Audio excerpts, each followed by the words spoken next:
Bonjour à tous. Je vois qu'on a déjà 18 participants.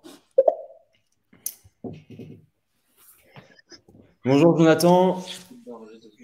Alors, il y en a pour certains, peut-être c'est la première fois qu'ils font un webinaire, simplement pour expliquer un petit peu le format et le contexte. Euh, alors, le webinaire est aux couleurs de Dashdoc, mais l'objectif de ce webinaire, c'est de traverser l'actualité transport. Et aujourd'hui, on a comme thématique qu'est-ce que l'indexation gasoil et comment l'expliquer. On est sur cette plateforme-là, Livestorm. Vous avez une fonctionnalité de chat. Je vous invite à l'utiliser, à poser vos questions, à mettre vos commentaires, à intervenir, à échanger avec nous. L'objectif, c'est d'avoir un moment d'échange qui soit convivial, mais aussi d'apporter des réponses, des éléments de réponse sur certains des aspects qu'on va aborder ensemble aujourd'hui. Donc, bonjour à Thierry, à Grégory, à Bertrand, à Laurent, à Mathieu, à Florent, à Antoine. Bonjour à tous. Merci d'être avec nous aujourd'hui. C'est un plaisir de vous avoir. Je suis heureux de voir aussi que ce sujet-là vous concerne, qu'il vous intéresse surtout et qu'il explique aussi votre présence aujourd'hui. Bonjour à Marois, à Rodolphe, à Antoine. Merci d'être avec nous. On va pouvoir commencer ce webinaire d'ici quelques minutes, le temps de laisser arriver les, euh, les derniers participants. Avec nous, on a aussi Freddy. J'aurais dû d'ailleurs commencer en saluant Freddy Arnaud qui est avec nous. Bonjour Freddy. Tu vas bien Freddy? Très bien. On a la chance d'avoir Freddy Arnaud avec nous sur le plateau aujourd'hui. Je vais expliquer un petit peu l'histoire de Freddy, pourquoi il nous a rejoint. Il y a une belle histoire et il va aussi se présenter qui il est, quelle société de transport, etc. Vous allez voir, ça va être un super échange qu'on va avoir. Je vois qu'on est 21 participants. Bonjour à tout le monde.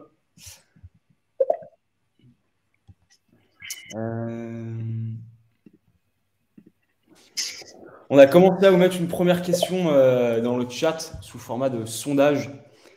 Est-ce que vous arrivez à mettre en... Alors, effectivement, cette question est très orientée pour notre audience transporteur. Est-ce que vous arrivez à mettre en place l'indexation carburant auprès de vos clients? N'hésitez pas à interagir avec nous sur cette fonctionnalité de chat, mais aussi sur le sondage. Bonjour Axel et bonjour à Rémi qui viennent de nous rejoindre. Je pense on va pouvoir commencer doucement ce webinaire et je vais vous expliquer pourquoi on fait ce webinaire. Alors déjà, ce webinaire-là, comme je vous disais, il est aux couleurs de Dashdoc, mais la portée de ce webinaire, c'est surtout de traverser l'actualité. Et aujourd'hui, un sujet d'ultra actualité, c'est la hausse des prix du carburant. Alors, vous soyez professionnel, vous avez pu la constater.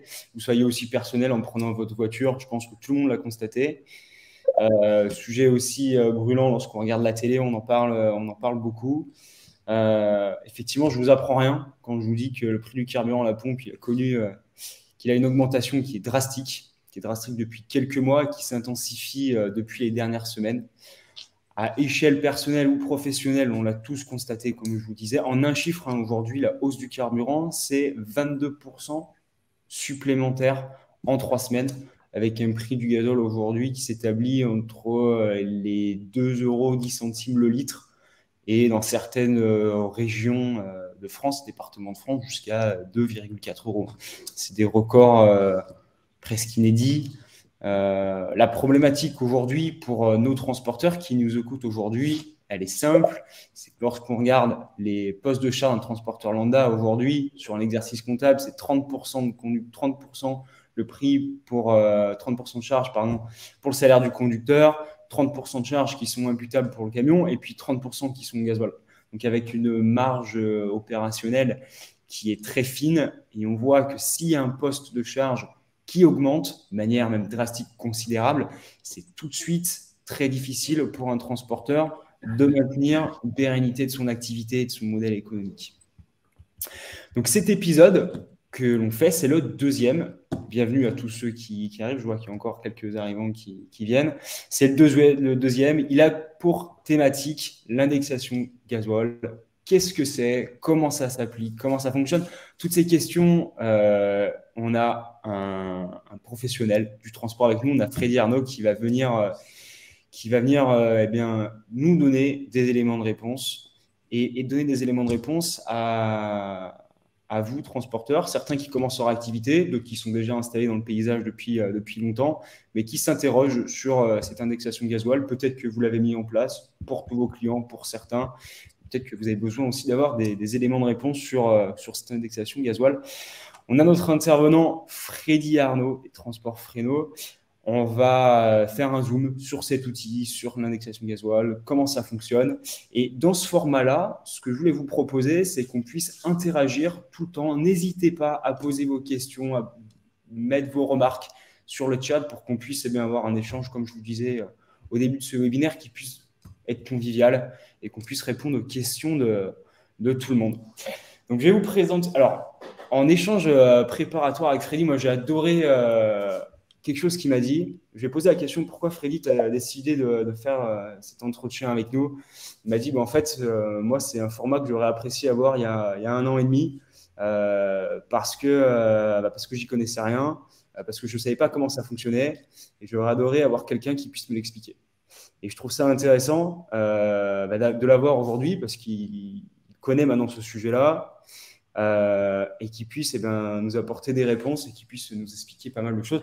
Donc, bonjour à toi, Freddy. Est-ce que je peux te laisser te présenter pour notre audience qui ne te connaissent pas? Ok, bonjour à tous.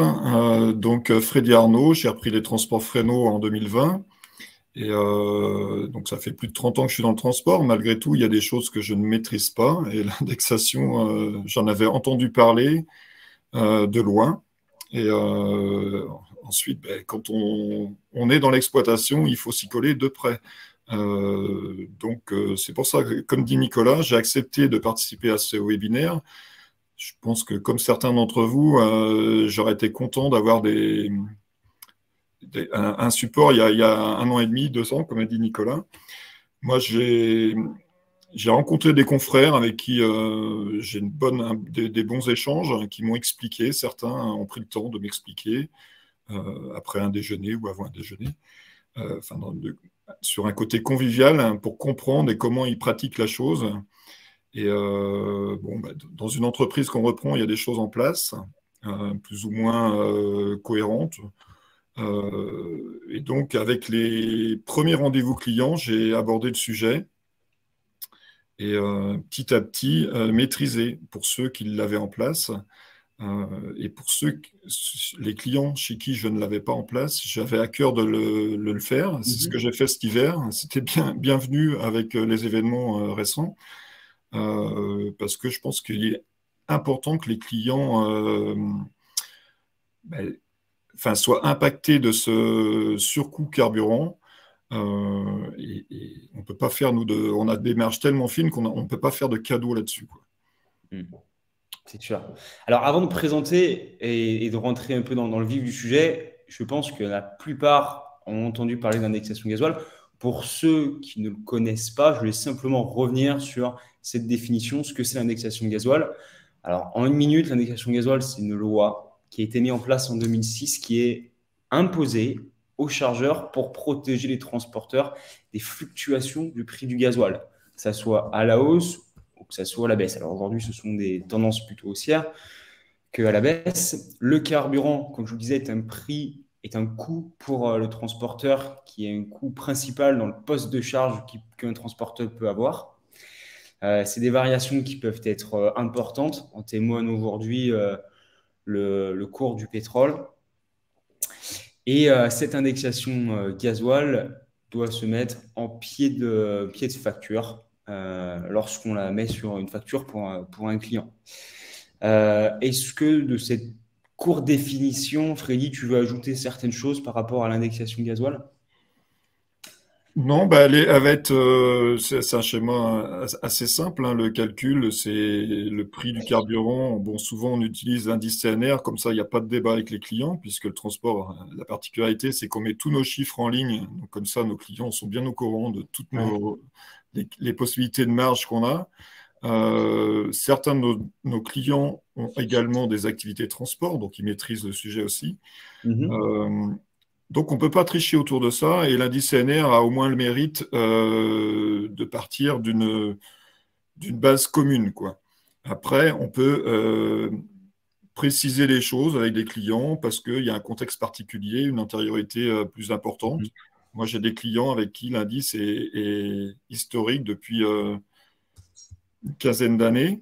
D'autres, c'est plus récent. Et au départ, j'avais envie d'avoir un indice un peu commun pour pas me compliquer la vie, mais je me suis aperçu que finalement, il fallait s'adapter en fonction de chaque client, de l'historique qu'on a avec, de leurs particularités. Donc, j'ai différents indices que je mets à jour tous les mois pour bien répercuter ça en pied de facture, alors que la facture soit à la semaine, deux factures, enfin, tous les 15 jours ou mensuel. Ok. Et Frédéric, moi, je rebondis sur une remarque de Jonathan Frédéric que j'ai dans le chat qui nous dit, pour certains clients, ils nous disent clairement que si on met l'indexation de gasoil, ça sera la dernière facture. Et moi, j'en viens à cette question-là. Comment est-ce que tu amènes ce sujet à tes donneurs d'ordre, à tes clients? Comment est-ce que tu présentes cette indexation de gasoil? Ben, nous, à la base, on a une prestation, on fait une prestation de transport. Il y a une grille historique où bon, chacun a sa méthode de calcul ou ses forfaits en place avec ses clients. Aujourd'hui, le transport, qui fait plus ou moins 2% de marge, encaisser un surcoût du carburant on doit être rendu à pratiquement 50 centimes depuis le début de l'année sur le hors-taxe. C'est énorme. Aujourd'hui, bon, il y a vite fait d'avoir 100 euros de surcoût sur un transport classique. Donc la marge, il n'y est plus. Moi, la première facture chez un client qui va changer son indice, bon, on avait l'indexation avec lui. On a revu la grille et par derrière, il m'a modifié l'indice. Donc, je lui ai clairement dit, j'analyse ma facture de janvier.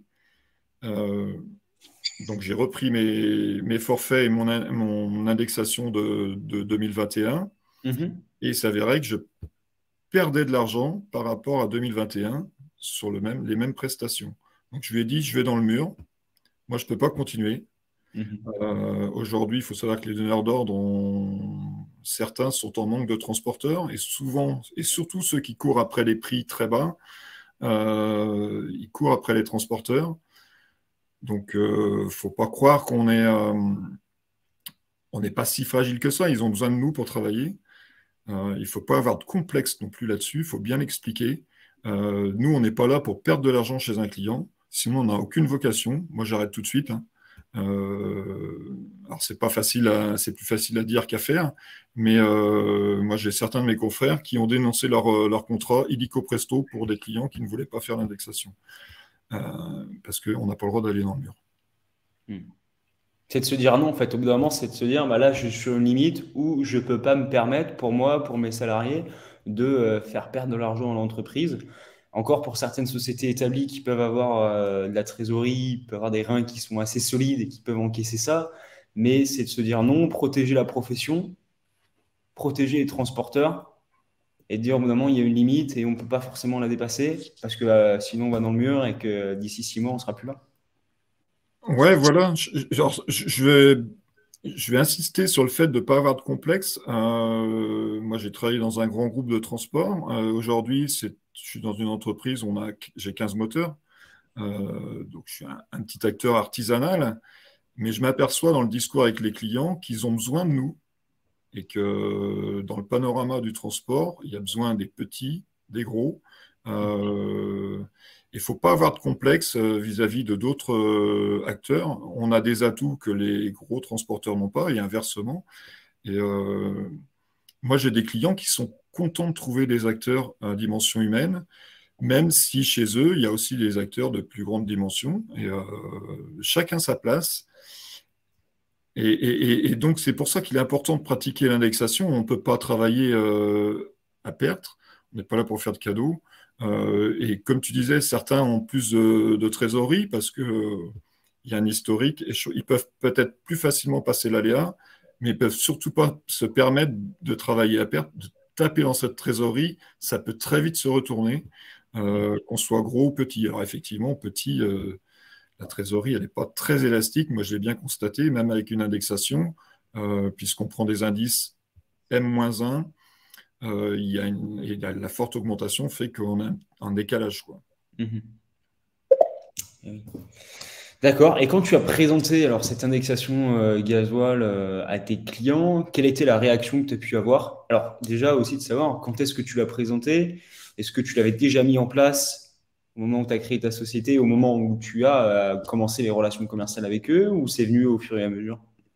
Alors, en reprenant une société, il y a la particularité, c'est qu'on récupère des choses qui ont été mises en place selon un historique et un calcul personnel de l'ancien dirigeant. Bon, il y a des choses, effectivement, je les ai compris assez vite, d'autres moins. Donc voilà. Après, bon, on fait le discours par rapport à chaque client. J'ai essayé d'harmoniser des grilles parce que je trouvais bizarre d'avoir des différences de tarifs par rapport à certains clients. Mhm. Juste une anecdote, c'est que par le passé, j'ai vu des clients chez qui on avait différents prix, hein, en travaillant dans un grand groupe, et quand ils se rachètent entre eux, on n'est pas très à l'aise pour expliquer la différence, quoi. Donc, ça peut être à son propre détriment. Donc, il faut avoir une certaine cohérence, je pense, de tarifs vis-à-vis des différents clients, parce qu'on ne sait pas de quoi demain sera fait.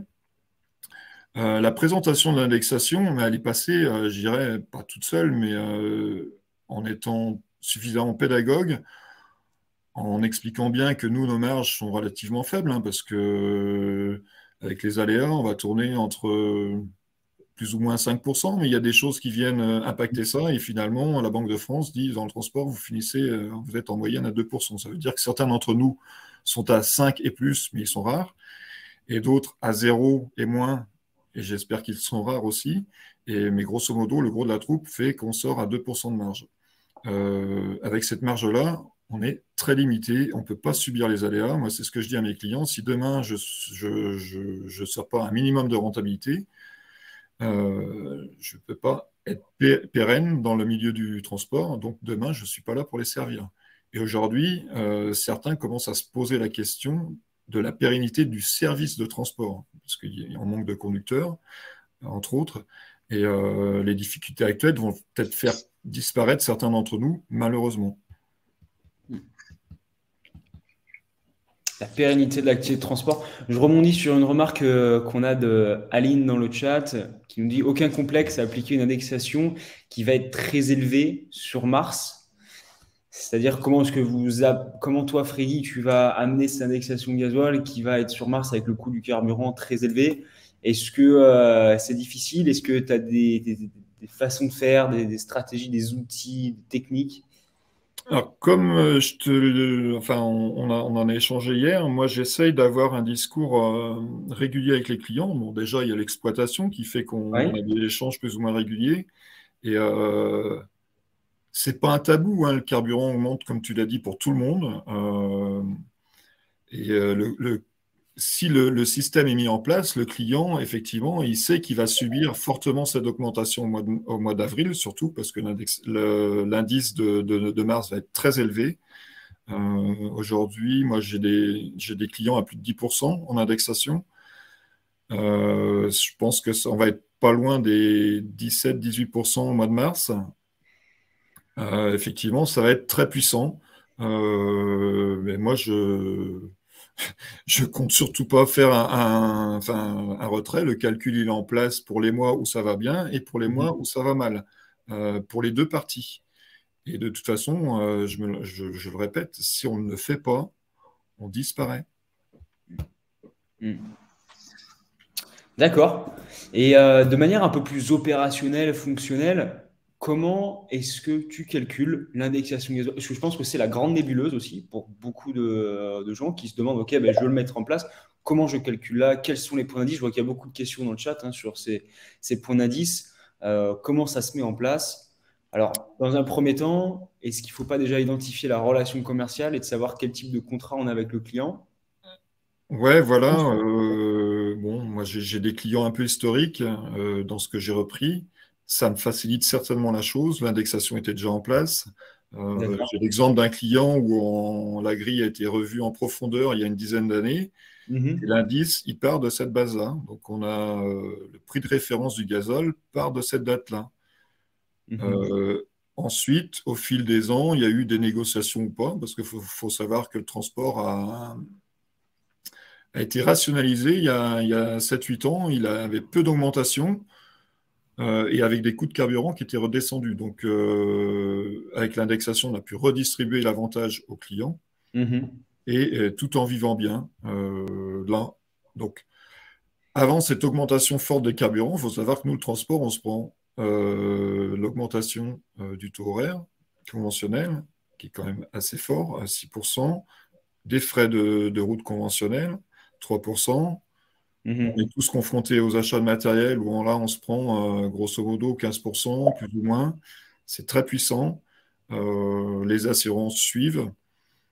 Donc, plein d'indices qui font qu'on ne peut pas tricher avec ça. Donc, pour revenir à l'indexation avec mes clients, alors pour ceux avec lesquels je n'avais pas d'indice, prendre l'indice CNR N-1, c'est-à-dire de 2021, je trouve que si on analyse un petit peu tout ce tableau du CNR, on voit bien que ça varie d'une année à l'autre. Il peut y avoir des variations de 15%. Et moi, sur ces nouveaux clients, j'ai préféré faire une moyenne sur les 3 ou 5 dernières années, ce qui fait Mhm. ressortir un prix moyen du carburant à un 13, je crois, ou un 10, et ce qui permet de lisser un peu plus justement le surcoût carburant. Voilà. Ok. Ok, ok. Alors, je voulais revenir avec toi, Freddy, sur la nature de la relation commerciale aussi pour ceux qui nous écoutent. Ce que je m'étais noté, et sous couvert de ce que tu vas me dire, c'est que normalement, tu as trois types de contrats. Tu vas avoir celui qui a été conclu avec ton client, où il y a déjà une clause qui inclut une répercussion gasoil. Donc, dans ce cas-là, bon, ben, on est bon. On met l'indexation gasoil en pied de page de la facture. C'est bon, on a un prix juste. Le deuxième cas, c'est j'ai conclu un contrat avec mon client, mais ce contrat-là n'inclut pas une répercussion gasoil, une indexation gasoil. Et à ce moment-là, la loi impose un mécanisme CNR permettant aux transporteurs de pouvoir répercuter la variation du prix de gazole. Ça, c'est le deuxième partie. Puis la troisième partie, on a les contrats spot que certains connaissent, où si on a un contrat spot qui a été conclu, on ne peut pas répercuter l'indexation gasoil parce que la date entre le moment où on s'est engagé avec le client et la réalisation du transport est tellement courte que on ne peut pas mettre en place l'indexation gasoil. Mais je reviens sur ce deuxième contrat où on ne s'était pas engagé avec le client pour l'indexation gasoil, mais la loi quand même impose de pouvoir mettre en place ce mécanisme CNR. Donc c'est légal et c'est même obligatoire. Freddy, tu le constates ça aussi? Oui, alors c'est ce qu'il faut rappeler aux clients, c'est que c'est une obligation légale d'indexer les clients sur la surcharge carburant que subit le transporteur. Donc il faut s'appuyer sur ce texte de loi. Un donneur d'ordre ne peut pas s'y soustraire. Mhm. Donc s'il veut s'y soustraire, dans le contexte actuel, je pense qu'il ne va pas trouver grand fournisseur. Euh, Transporteur, j'entends. Parce que s'il y a un transporteur qui ne l'applique pas demain, il a du mal à être là, quoi, hein. Mhm. J'ai Rodolphe qui met une remarque dans le chat qui dit qu'il fait comme toi, Freddy, qu'il aime bien prendre en référence une moyenne sur l'année et qui dit en deuxième commentaire qu'il prend la plus haute, donc 25%, qui permet de laisser une marge de négo. Je ne sais pas si tu le constates aussi. Oui, alors les négos avec les clients sont différentes selon les interlocuteurs. Moi, certains clients où la grille était, je dirais, cohérente, j'ai préféré ne pas y toucher, mais garder un indice gasoil plutôt favorable. Donc, c'est une base 2020 avec un gazole à 0,99 et des Mhm. bananes. Donc, effectivement, dans ce cas présent, ça fait une indexation puissante, Mhm. mais c'est en accord avec le client. Ok. Et en accord avec le client aussi, c'est à ce moment-là que tu vas choisir aussi l'indice de gazole. Alors, il y a quatre types d'indices. Il y a l'indice CNR gazole professionnel, le gazole hors TVA, le gazole cuve moyenne et la pompe moyenne mensuelle. Est-ce que tu peux revenir peut-être sur certains de ces quatre ou est-ce qu'il y en a un que tu privilégies en particulier pour nos Alors, transporteurs qui nous écoutent? Pour les nouveaux dossiers, je vais vers l'indice professionnel, puisqu'il Ok. intègre le remboursement TICPE qui est voué à évoluer d'ici 2030, hein. Il nous a été annoncé à zéro en 2030, Mhm.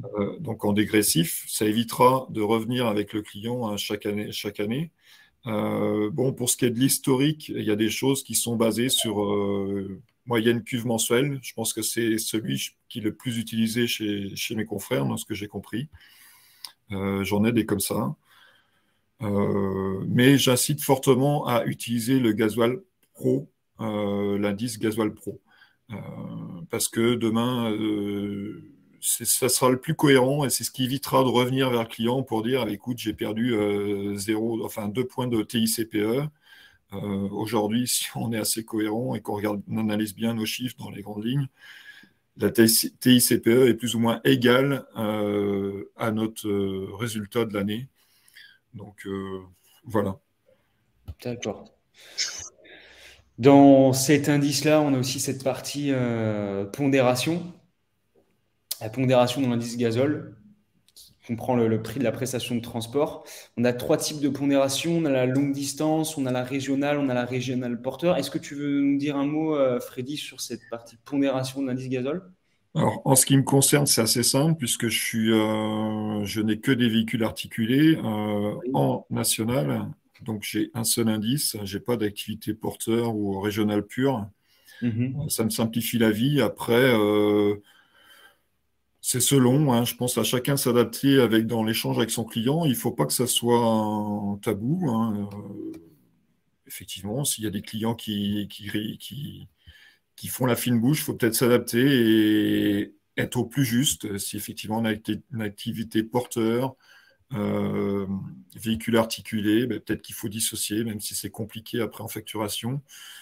Ou bon, le mieux, c'est d'avoir un seul indice chez le client, mais bon, parler comme un livre, c'est pas toujours, c'est pas toujours facile à mettre en place, quoi. Donc, non, Ouais. il faut être souple, hein. L'important, c'est de l'appliquer. Mhm. Et une fois que tu l'as appliqué, comment est-ce qu'ensuite ça se traduit? Comment ça se met en place? Comment ça fonctionne? Quand ton client t'a dit oui, je pense que à ce moment-là, c'est le plus simple.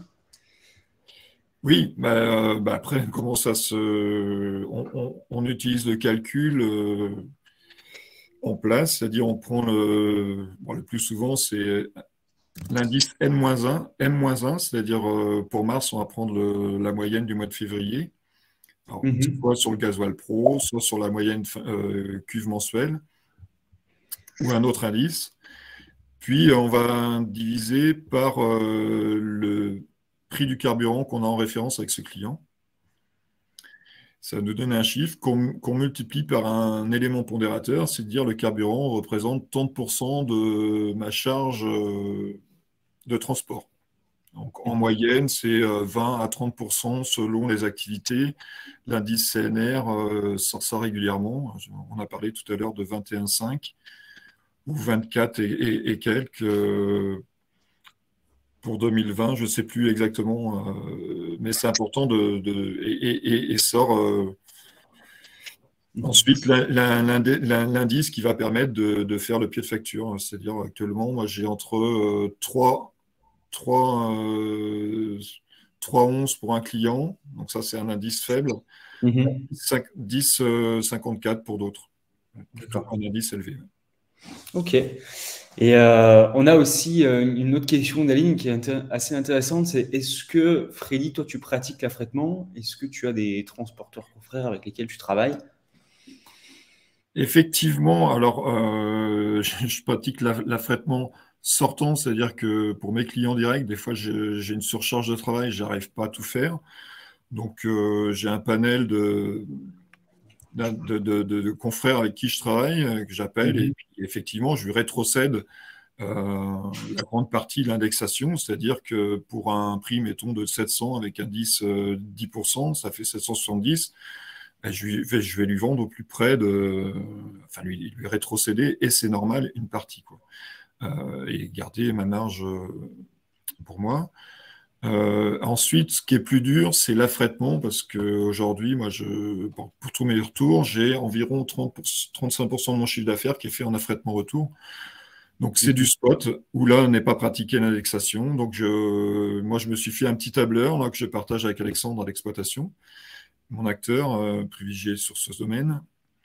Et pour dire, voilà, nous, on a une juste particularité, on travaille au mètre linéaire avec nos clients. Donc, au retour, c'est un peu pareil. C'est-à-dire que si je prends 4 mètres pour 800 km, je vais avoir, je dis n'importe quoi, hein. Nous, on fait le PACA, grosso modo, 4 mètres, c'est 400 euros. Donc, c'était 400 euros en 2021, par exemple, mais aujourd'hui, je demande plus. L'indexation gasoil, donc j'ai fait une grille pour dire 4 mètres à 30 litres au 100 ou 28 litres au 100, avec un gasoil qui a évolué de 20 centimes ou 30 centimes. Ça correspond à 15 euros, 16 euros, 20 euros. Donc, je fais le discours avec l'affréteur. J'ai dit, écoute, moi, j'ai une surcharge de temps. Qu'est-ce que tu peux faire? Alors, c'est pas évident, hein. Genre, nous, c'est environ 50 à 60 contrats spot dans la semaine. Je ne sais pas ce que ça peut représenter pour les interlocuteurs qui écoutent. Mais ça fait beaucoup d'échanges téléphoniques. Là encore, c'est comme avec les clients directs, c'est de la pédagogie pour dire, moi j'ai une surcharge, qu'est-ce que tu peux faire comme effort? Il faut savoir que les affréteurs sont censés, comme nous, répercuter l'indice gasoil à leurs clients, et donc nous la rétrocéder en tout ou partie. Et mine de rien, j'obtiens 5, 10, 15, 20, 30, des fois plus. Il y a quand même de l'écoute. Alors, il y a des fois, j'obtiens rien, mais je tiens à faire le discours, à être pédagogue avec chaque affréteur. Et mine de rien, on obtient des choses parce que moi, je vois bien dans mes stats à la semaine, le chiffre d'affaires augmente. Donc, ça suit un petit peu le cours du carburant, quoi. Ok, super. Et c'est vrai que tu parles beaucoup de cette démarche de pédagogue et d'expliquer aux clients. Et en fait, c'est peut-être aussi cette clé-là de dire expliquer pourquoi on le met en place, que c'est pas simplement pour se graisser sur leur dos, que c'est simplement la répercussion d'une charge qui est complètement exogène pour toi, pour les transporteurs, qui n'est pas de ta propre volonté, qui t'est imputée et que c'est simplement la répercussion de celle-ci pour avoir un prix final consommateur qui soit au plus juste, de toute la chaîne logistique qu'il y a pu avoir. Tout à fait. Pour moi, la pédagogie, alors je fais vers mes interlocuteurs ce que je souhaiterais entendre de mes fournisseurs ou, par exemple, si vous allez acheter une baguette de pain, qu'on vous explique par A plus B toutes les charges qui correspondent à son prix, vous allez plus facilement concéder la marge à votre fournisseur. Et si en plus, il vous a bien expliqué ça, vous ne pouvez pas dire c'est du vol, quoi. Et voilà, je pense que la pédagogie est importante. Nos marges sont tellement faibles et c'est su sur la place. Les affréteurs, les clients, les donneurs d'ordre ne peuvent pas ne pas faire l'effort. Ouais. Et tu vois, moi qui ai travaillé aussi dans la grande distribution, c'est vrai qu'il y avait aussi cette notion de prix juste et d'expliquer pourquoi est-ce qu'on fait évoluer le prix d'un produit. Et il y avait des labels qui sont créés justement par rapport à ça, les labels prix juste, des labels qui vont récompenser et redonner cette valorisation-là d'une charge qui est croissante. Donc c'est pour ça, je pense que c'est aussi important, comme tu l'as souligné à juste titre, Félix, d'avoir cette démarche qui soit pédagogue, d'expliquer pourquoi est-ce qu'on vient répercuter cette charge. Alors, on parle aujourd'hui de cette charge-là parce que c'est à la hausse. C'est aussi pour ça qu'on en parle pour les transporteurs aujourd'hui. C'est c'est un poste de charge qui est en hausse, mais il faut savoir aussi que dans l'indexation gasoil, j'ai vu que Mathieu l'avait rappelé dans le chat que ça peut être aussi à la baisse. Donc c'est pour protéger le transporteur, mais aussi le donneur d'ordre si le prix est amené à baisser. Oui, comme je l'ai dit tout à l'heure, le mécanisme joue dans les deux plans, effectivement. Donc, c'est pas parce qu'on fait du moins 2% à certaines périodes aux clients qu'on perd de l'argent. Je dirais peut-être même au contraire, on bénéficie d'un carburant moins cher. Et généralement, c'est plus favorable pour nous. Donc, il est important, le mécanisme, il joue dans les deux sens, donc il faut l'accepter comme tel. Et comment tu suis l'évolution? Parce que comme par définition, c'est une évolution, donc elle évolue, cette indexation carbo. Comment est-ce que tu la suis? Je suis en étant régulièrement derrière le poste. Alors, bon, dans une petite société, moi, je suis amené à tout faire, hein. Je fais des livraisons, des chargements. Mhm. Bon, les fournisseurs, les garages et tout. Je fais en sorte que mes acteurs soient le plus possible dans la valeur ajoutée, donc fassent que du travail, le minimum d'attente, pas Mhm. de tour à l'atelier. Enfin bref, voilà. Donc, je fais un peu de tout, mais régulièrement, je suis derrière le bureau. Ce matin, par exemple, première chose que j'ai faite, j'ai regardé le prix de vente du carburant dans les différentes stations locales. Mhm. J'ai vu une grande disparité, hein, de l'ordre de 15 à 20 centimes. Et bon, comme j'ai une petite équipe, je me permets d'informer les gars régulièrement, leur dire, voilà, le carburant aujourd'hui, le moins cher, il est à tel endroit. Euh, Mhm. je les oriente. Parce que là, c'est important, là, c'est nos marges opérationnelles, hein, qu'on défend. Donc, c'est aussi dépenser justement au jour le jour les besoins. Donc, j'oriente les gars. Aujourd'hui, enfin, cette semaine, mon fournisseur m'a dit, je ne vais pas te livrer dans la cuve interne. Parce que je suis déconnant tarif, donc si tu peux te fournir à l'extérieur, c'est ce que j'avais déjà anticipé. En fin d'année, c'est d'équiper tous mes véhicules de carte pour pouvoir me servir un peu partout en France. Être Mhm. opportuniste. Il faut être opportuniste, on n'a pas le choix. Mhm. Et c'est effectivement suivre les coûts. Donc c'est ce que j'ai fait ce matin. Donc je demande à mes gars de m'appeler avant de faire le plein ou je les oriente le plus précisément possible pour qu'on ne soit pas dispendieux parce que 700 litres avec 15 centimes de plus, c'est énorme. Mhm. C'est C'est énorme. sûr. Ça me pose ce sur ce qui est énorme. Moi, je voulais aussi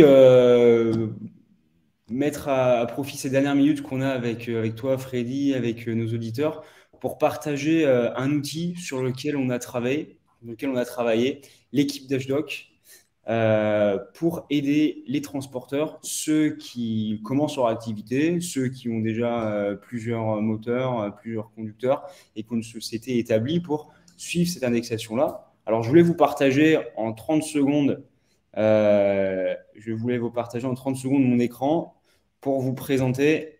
Hop, si vous le voyez bien, je ne sais pas ce que tu en penses. Est-ce qu'on voit bien mon écran, Freddy? Un plus grand, si tu peux. Ah, je crois que je suis au plus grand là. D'accord. Bon, ce qu'il faut comprendre, je vais venir vous l'expliquer, c'est que sur Dashdog, pour ceux qui l'utilisent, vous avez l'habitude peut-être d'avoir cette notion de prix lorsque vous renseignez un transport.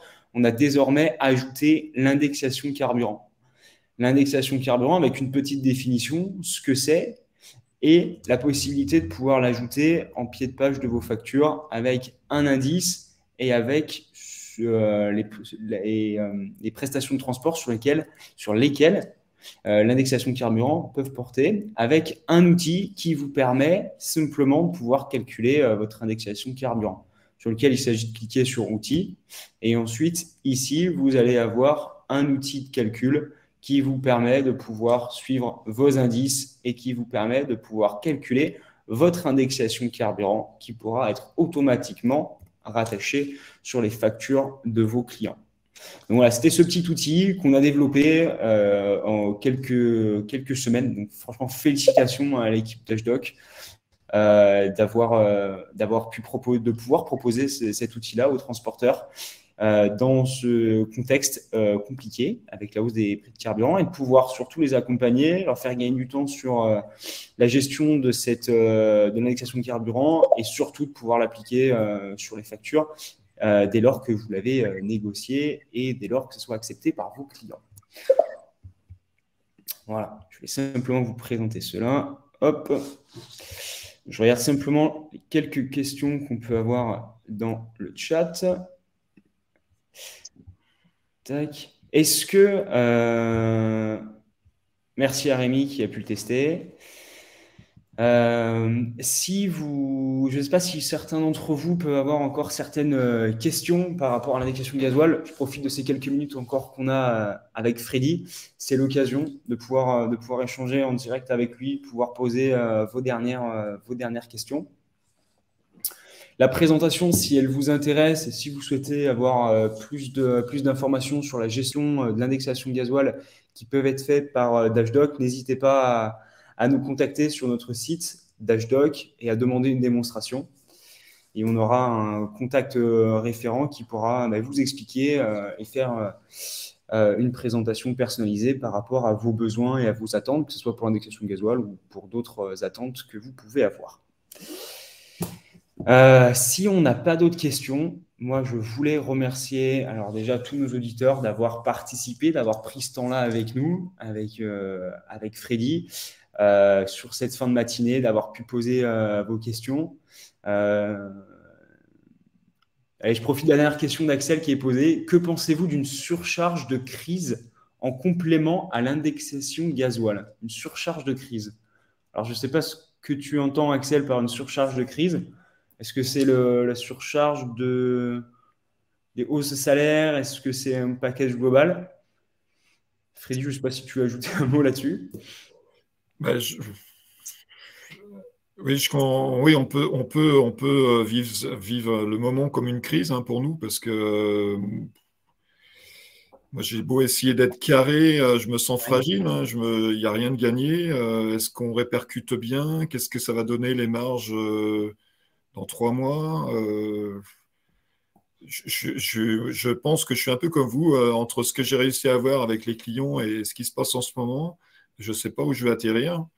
Je ne sais pas si on ne va pas taper un peu dans la trésorerie. Faut-il en avoir? Donc, je me sens fragile, comme certains d'entre vous peuvent se sentir fragiles. Après, il faut continuer à avancer. Surcharge de crise, après, si le client veut bien l'entendre, mais ça fait un calcul supplémentaire, une pédagogie supplémentaire. Je pense qu'il vaut mieux avoir un bel index gasoil, bien pratiqué. C'est peut-être plus simple pour le client, mais ça c'est pareil. C'est un échange avec le client. Parce qu'eux aussi, ils vont subir la crise avec l'augmentation des coûts de matière, la plupart, le bois, le plastique, les métaux. Donc, c'est un peu difficile, le transport pour eux. Je pense que on peut se poser des questions, mais il faut avancer. Ok, super. Et dans un deuxième temps, te remercier, Freddy, pour ton temps, pour ton expertise, pour ton professionnalisme.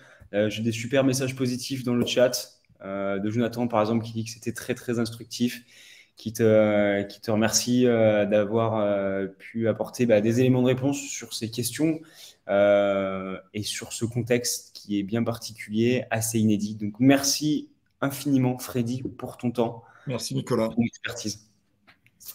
Je vous remercie tous et je vois que j'ai encore quelques messages dans le chat. N'hésitez pas à nous contacter sur Dashdoc si jamais vous souhaitez continuer à discuter sur ces échanges-là. Et aussi, n'hésitez pas à nous faire parvenir des thèmes de discussion, des thèmes qui peuvent vous intéresser, des thèmes où vous dites, tiens, là, j'aimerais bien avoir un échange avec un professionnel, des sujets.